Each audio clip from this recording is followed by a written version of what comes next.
बिस्मिल्लाहिर्रहमानिर्रहीम। अस्सलाम वालेकुम। आज हम प्री मेडिकेशन का दूसरा हिस्सा पढ़ेंगे। पहले लेक्चर में हमने बी प्री मेडिकेशन पढ़ा था, उसमें हमने प्री मेडिकेशन के हवाले से बात की थी और दो क्लास ऑफ ड्रग को हमने डिस्कस किया था। एक हमारे पास बेंजोडाइज़ेपिन था और दूसरा ओपाइड्स थे। आज हम प्री मेडिकेशन का दूसरा पार्ट पढ़ेंगे, जिसमें हम तीन ड्रग्स की क्लास को डिस्कस करेंगे। एक में होगा फिनोताइजिन, दूसरा एंटीकोलिनर्जिक्स और तीसरा होगा बीटा ब्लॉकर। तो लेट्स स्टार्ट इट। पहले आते हैं टुवर्ड द फिनोताइजिन। फिनोताइजिन हमारे पास एक ट्रैंक्विलाइजिंग ड्रग है। ट्रैंक्विलाइजेशन किसे कहते हैं? तो वो ड्रग जो पेशेंट को काम रखते हैं। काम का मतलब ये है कि अगर वो डरता है तो उसको रिलैक्स रखता है, उसको एंजाइटी को कम करते हैं, तो इसको हम ट्रैंक्विलाइजिंग ड्रग कहते हैं। विद एंटी साइकोटिक, जो उसका साइकोसिस का लेवल होता है, जो फियर होता है, उसको कम करते हैं। तो फिनोताइजिन जो है इसके लिए यूज़ होते हैं। ये ड्रग हम उन पेशेंट को देते हैं जिसकी सर्जरी प्लान हो जनरल एनेस्थीसिया के थ्रू। तो एनेस्थीसिया से पहले यानी प्री मेडिकेशन के तौर पर हम ये देते हैं। इसका तीन मकसद होते हैं, तीन पर्पस के लिए हम यूज करते हैं।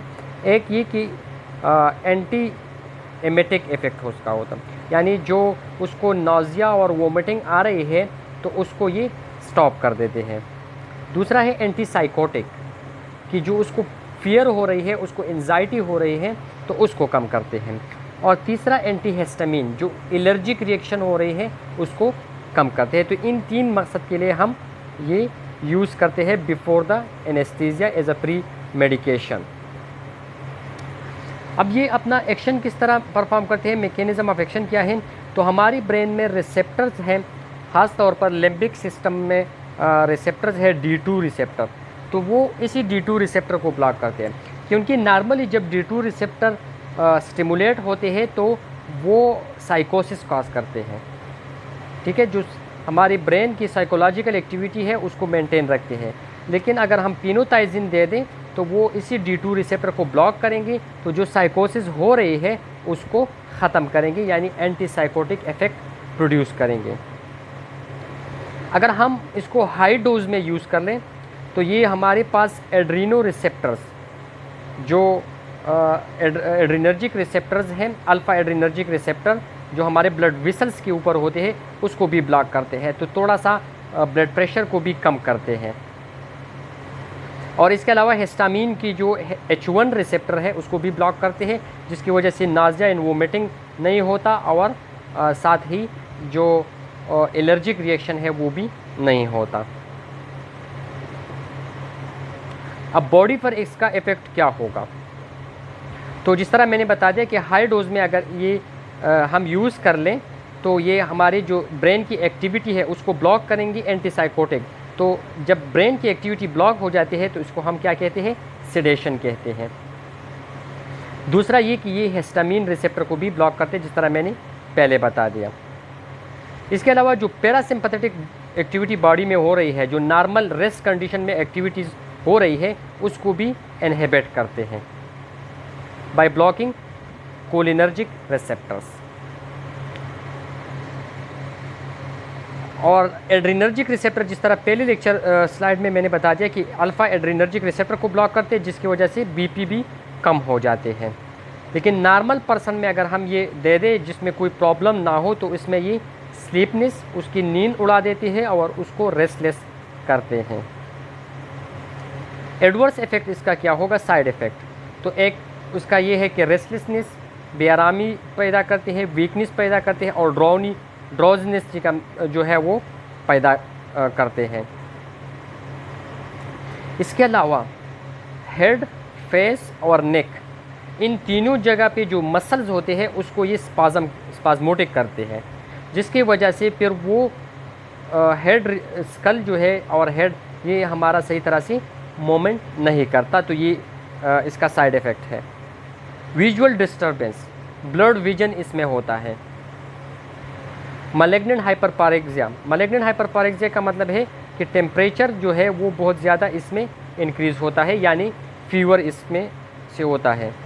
चूँकि ये कोलिनर्जिक पैरासिम्पैथेटिक कोलिनर्जिक रिसेप्टर को भी ब्लॉक करते हैं, तो इसकी वजह से ड्राई माउथ और कॉन्स्टिपेशन भी होता है, और यूरिनरी रिटेंशन, यूरिन जो है वो पास आउट नहीं होती। तो ये इसकी साइड इफ़ेक्ट है। अब दूसरी क्लास ऑफ ड्रग की तरफ आते हैं, एंटी कोलिनर्जिक्स। जिस तरह नाम से जाहिर है कि ये जो कोलिनर्जिक रिसेप्टर हमारे बॉडी में होते हैं उसको ब्लॉक करेंगे, यानी जो पैरासिम्पैथेटिक रिसेप्टर्स हैं उसको ब्लॉक करेंगे। पैरासिम्पैथेटिक रिसेप्टर कौन से होते हैं? जो हमारी बॉडी को नॉर्मल रेस्ट कंडीशन में हेल्प करवा देते हैं, उसकी फंक्शन करवा देते हैं, तो ये उसी रिसेप्टर्स को ब्लॉक करेंगे। अब कोलिनर्जिक रिसेप्टर हमारे साथ दो किस्म के हैं, एक है निकोटेनिक, दूसरा है मस्कारेनिक। तो ये जो एंटी कोलिनर्जिक ड्रग है ये मस्कारेनिक को ब्लॉक करेंगी, निकोटेनिक को पर इसका इफ़ेक्ट नहीं होगा। इसमें जो हम ड्रग्स यूज़ करते हैं वो कॉमनली या तो एट्रोपिन होते हैं या ग्लाइकोपाइरोलेट होते हैं, जो ऑपरेशन थिएटर में ज़्यादातर यूज़ होते हैं। दोनों का इफ़ेक्ट बॉडी पर सेम है, एट्रोपिन और ग्लाइकोपाइरोलेट का, लेकिन एट्रोपिन हमारे पास नेचुरल है,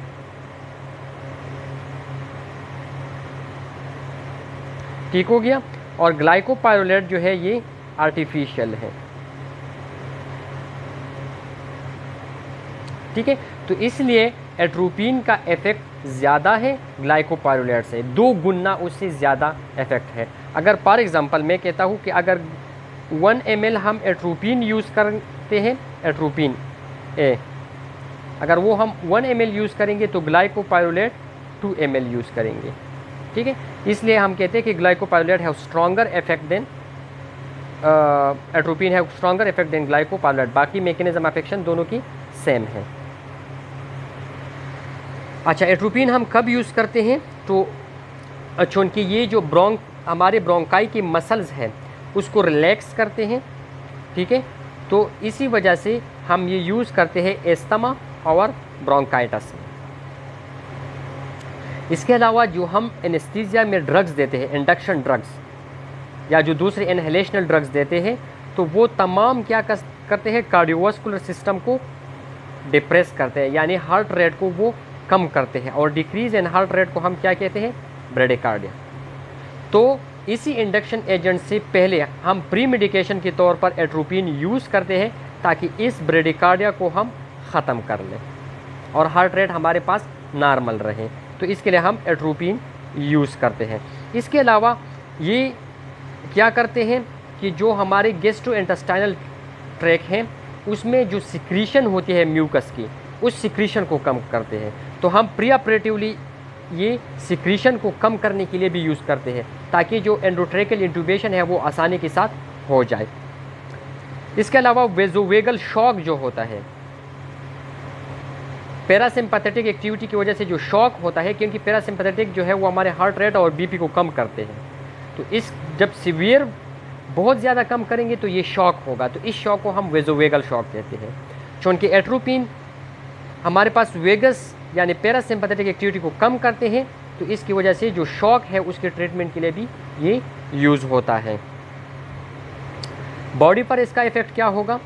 तो सेंट्रल नर्वस सिस्टम को ये स्टिमुलेट करते हैं लार्ज डोज में। अगर हम हाई डोज में दें तो अगर हम हाई डोज में ये देंगे तो सेंट्रल नर्वस सिस्टम स्टिमुलेट होगा और वहाँ पर restlessness, irritability, hallucination and disorientation, यानी बंदा जो है वो कंफ्यूज रहेगा।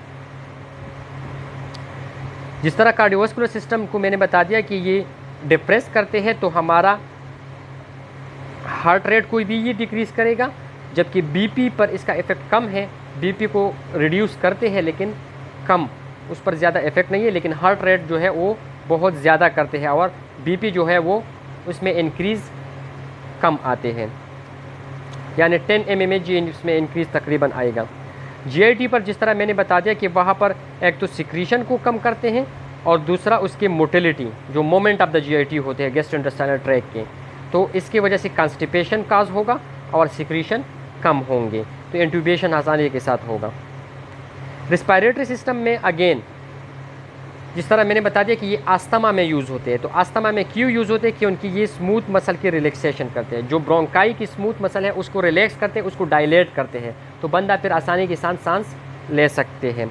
इसके अलावा ब्रोंकियल ट्री, जो ब्रोंकियल ट्रैक है, रिस्पायरेटरी ट्रैक, उसमें ड्राइनेस करते हैं, यानी जो ग्लैंड्स वहाँ पर सिक्रीशन करते हैं, म्यूकस की सिक्रीशन, उसको कम करते हैं। स्वीट ग्लैंड्स पर इसका इफेक्ट क्या है? तो स्वीट ग्लैंड की जो सिक्रीशन है उसको भी कम करते हैं, जिसकी वजह से हमारा स्किन ड्राई रहता है। दूसरा ये, क्योंकि ये स्वीट को कम करते हैं, तो स्वीट क्यों रिलीज होता है? ताकि हमारी बॉडी से जो टेम्परेचर है वो लॉस हो जाए। अब स्वीट जो है वो प्रोड्यूस नहीं होता तो टेम्परेचर लॉस नहीं होगा और बॉडी टेम्परेचर इसमें फिर इंक्रीज होगा। तो साइड इफ़ेक्ट क्या होंगे? क्योंकि स्वीट लॉस नहीं होता, बॉडी का टेम्परेचर इंक्रीज होता है, तो इट काज मार्क्ड हाइपरथर्मिया, बहुत ज़्यादा टेम्परेचर इसमें हाई होगा, particularly in infant and children. इसके अलावा ये हमारी आई का जो प्यूपिल है उसको डायलेट करते हैं, तो उसको इतना ज़्यादा डायलेट करते हैं जिसकी वजह से फोटोफोबिया होते हैं। फोटोफोबिया का मतलब ये होता है कि हम जो है फिर सूरज को नहीं देख सकते, लाइट को नहीं देख सकते। इसके अलावा जो नज़दीक ऑब्जेक्ट है वो हमें ब्लर नज़र आते हैं।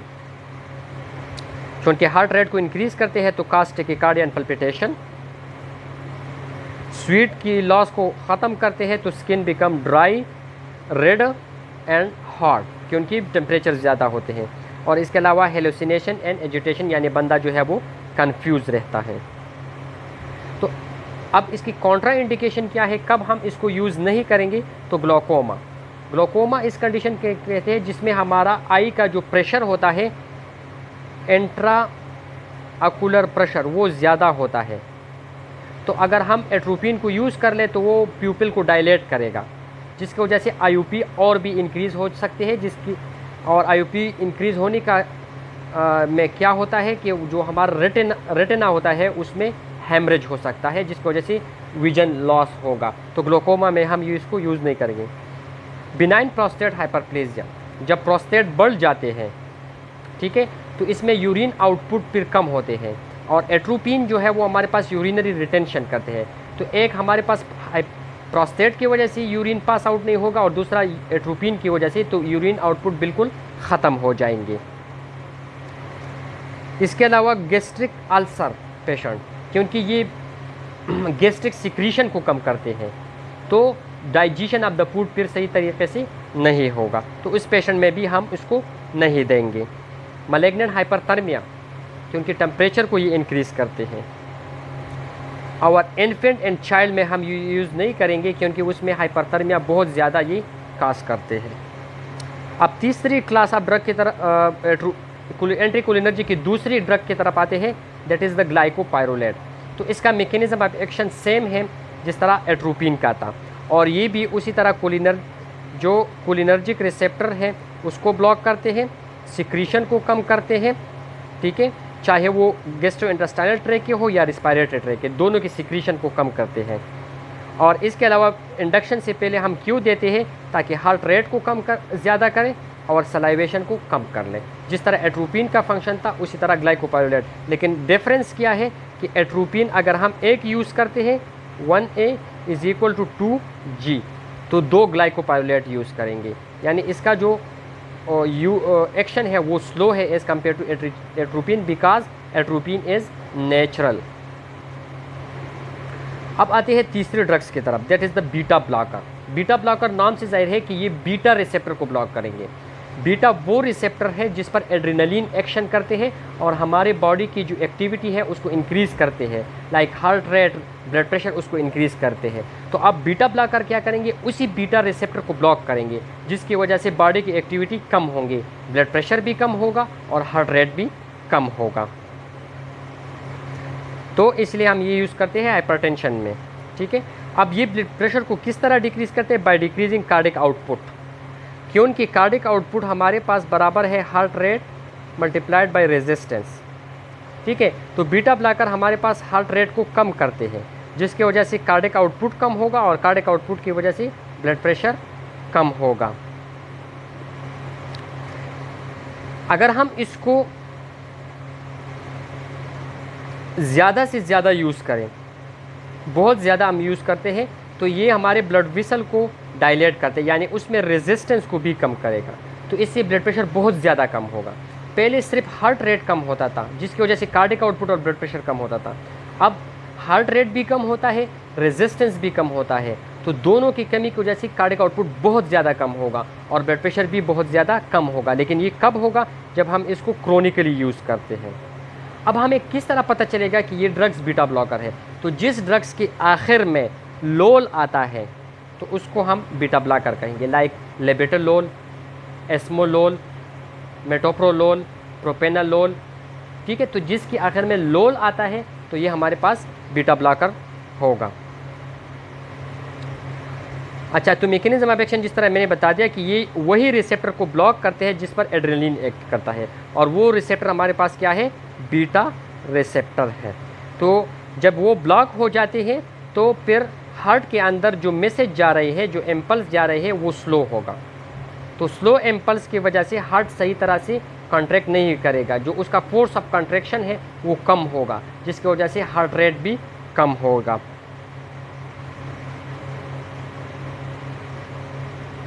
अब यूज़ इसकी क्या है? तो एक तो इसका यूज़ ये कि ये हाइपरटेंशन को हम के लिए हम यूज़ करते हैं, या हम इसको टेकिकार्डिया के लिए यूज़ करते हैं।